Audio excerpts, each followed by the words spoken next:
Hello, my name is Nick Dorrell, and this is my persuasive memo to the Employee Experience and Internal Policy Task Force members. My proposal is for a standardized hybrid work policy inside of our company. For a brief overview on that, we have very rapid growth inside of our company, and we're at an intersection where our approach doesn't really work too much anymore. We need to establish clear expectations for office work and hybrid work. I have used skills learned in this class to demonstrate persuasive communication competence by finding our problem, offering a solution with supporting evidence, and addressing potential objections. For explaining the problem in our company and why I say we need change, our startup culture has allowed a lot of flexibility, but it's also brought about inconsistencies. Different departments operate under different expectations, and this lack of structure introduces several risks to our company. My policy recommendation would be we implement a company-wide hybrid work policy.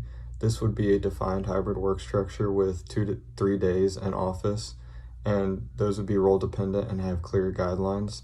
We would also want performance-based flexibility, so we have flexibility tied to measurable outcomes rather than your just physical presence in office.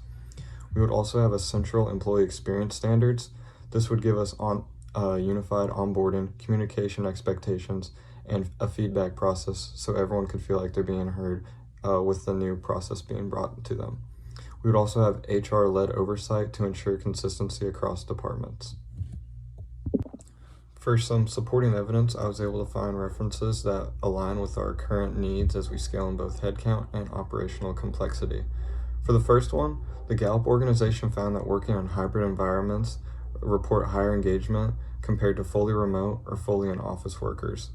For our next one, a 2023 report from McKinsey showed that organizations with clearly defined hybrid policies experience higher productivity, particularly in higher growth companies just like ours. My policy can impact our business by bringing measurable benefits like improved retention, increased productivity, and a stronger culture for our company. For improved retention, employees are more likely to stay in organizations that offer both flexibility and clarity. We increase productivity by setting clear expectations that reduce friction and improve execution for our employees in this company.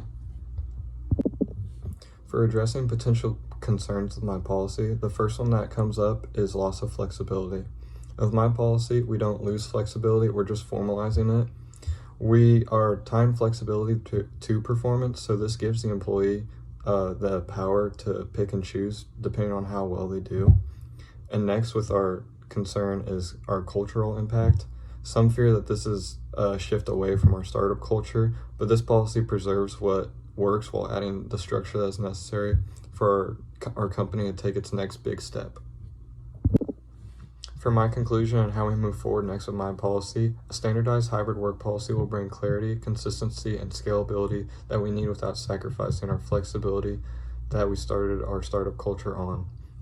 I recommend to the task force that we vote to advance this proposal to executive leadership to further develop and implement planning. I look forward to discussing my proposal in more detail during our next upcoming meeting. Thank you and see you soon. VP of Sales, Nick Dorrell.